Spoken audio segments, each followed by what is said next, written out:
let's talk about the bank stuff right now. So, the Russian government said today that there will be no foreseeable impacts to their economy from the SVB bank collapse. Now, why would they even have to say that if they weren't funneling money into the tech sector to specifically drive certain projects in the United States and other places, and if they weren't using largely crypto to get around sanctions that have been in place for a long time and that continue to go on? Yeah, exactly. So there, right now, this is an article from Bloomberg about the kind of the SVB floating problem that exists there. SVB sends tremors across the banking landscape, and that is a great example or a great analogy for how it's actually working, right, Flora? Because the reality of this is that this is, and I push back all you want to, and there have been a couple of outlier economists who don't think so, but the reality here is that SVB, Signature Bank, and some of these other banks, especially Signature, which is a bank that, by the way, Ivanka Trump was once on the board of, and Trump got some of his magic loans through. He got them through Signature, which is now, by the way, failed, and now I guess the idea is that the DOJ does not need a subpoena to get their records because it collapsed. It's now, yeah, they can go look through the books of Signature Bank because it's a failed bank. Oops. But the fact that she was on the board for a time is hinky enough. But Signature was very they were overweighted in the crypto arena, just like SVB was. And everybody who did business with the bank was very overweighted in crypto. So they started needing their money more than they might have because they thought they were going to be super rich and overextended themselves. And a lot of the startups over the last year and a half that have really caught on, because it's very hard to make an Uber. It's very difficult to come up with the next Amazon, but it's not hard to come up with some sort of, token coin, Bitcoin, crypto, follow the trends, buy into this, selling ads inside this. That's an easy app to make for a lot of people as startups, and especially in that world where everybody thinks they're going to get rich. So everybody wants to be the primary channel through which other people get rich in crypto. So there was tons of investment in this during the last 2 years, especially since COVID, because that was the other thing. That was the one thing you could do at home. You could work on crypto stuff.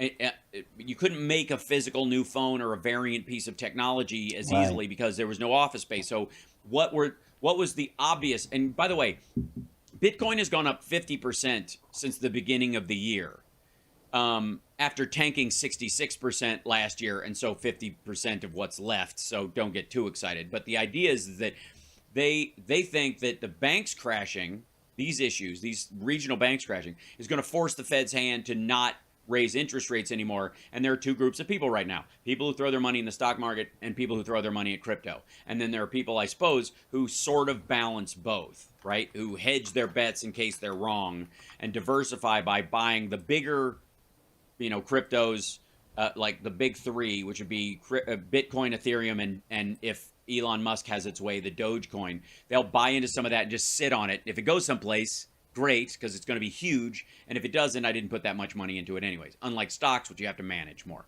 So that's the thinking right now across this area. And so everybody is buying a dip that was, the stories that I have covered on my live stream this week about the banking stuff, especially coming from the doom sprayers like Glenn Beck and Russell Brand, all are going to be comedy on the level of watching 2012, the movie, in the year 2013. Because that's the only movie in history that went from being an action drama to a comedy in one day. To a comedy, Yep.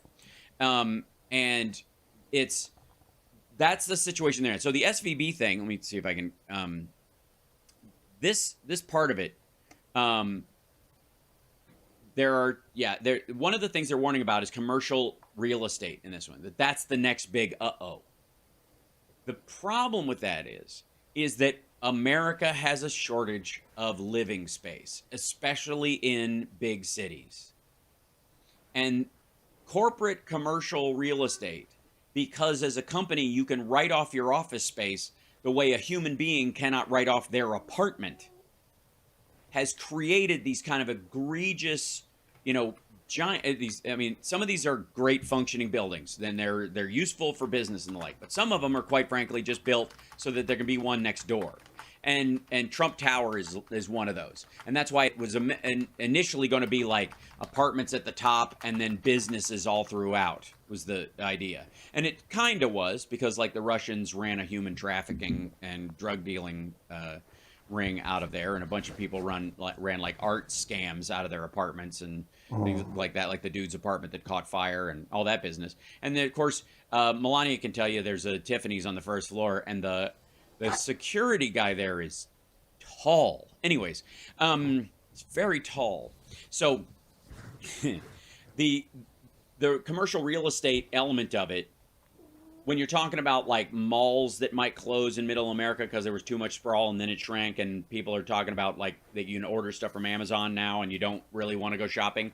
Partly that was exaggerated. That threat of the death of retail was exaggerated. People are going out now. As a matter of fact, there's a tick up in it because people want to be social again. They want to be out. And the lesson from COVID was I was too lonely to start with. This stinks. And so people are going to more concerts. Things are actually, I don't know what you've seen in terms of crowds, Johnny Million, but I have seen a measurable leap in crowds because of definitely. that. Yeah, because people just want to do stuff. They don't take it for granted the way they did.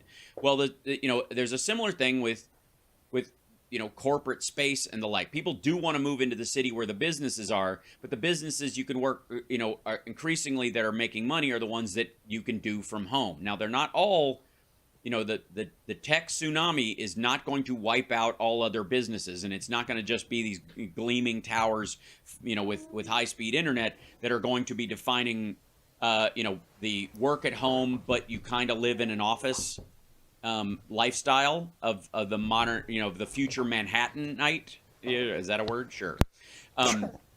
Yeah, that will be a portion of this, and there will still be these giant companies that need office space and whatever. But there's but a 10% or a 5% drop in situations like that is an enormous amount of money. And if you're invested in it for the sheer investment of it, that's getting your marker called. And so that'll be the freak out or whatever. It's going to be shaky because we are shifting how we live. We are rearranging supply lines to not be so far away. We are moving what effectively are the factories of China that we've used to Mexico and Canada. There is going to be a North American alliance with South America that is going to be the future of supply chains, where our own boats can go get our own stuff. That is the way we are headed. That is how the world is going to shift, because we're moving away from the necessity of fossil fuels largely for our consumer transport and the like. We will only need it for industrial purposes and airplanes, and that will cut our emissions by at least 2/3 over the course of the next 100 years. And cities are going to be built around efficiency. And so people are going to move to these places to continue to do business, but they're not going to move to one place and walk across the street to their business most of the time. They're going to live in these corporate towers. Largely are going to be shifting to condos and apartment buildings and live spaces. That is going to upend the entire market. And the only people that are going to be hurt by this are the people who are buying it and sitting on it and never intended to do anything with it. Because Manhattan, all these other places are going to have to set taxes for vacancy. If you have vacancies and they stay vacant for a couple of years, you are manipulating the market for your other apartments, and you just don't want to, the cost of kicking somebody out is too high, so you're leaving 10 or 15 apartments or condos vacant in your space. That's a crime. You're manipulating the market. That's a financial crime. Get out. That's going to be the new thing. That'll be in LA, Chicago, New York. That will continue to grow. There's a groundswell on it, even in Vancouver and Canada, and in Toronto. That's starting to happen.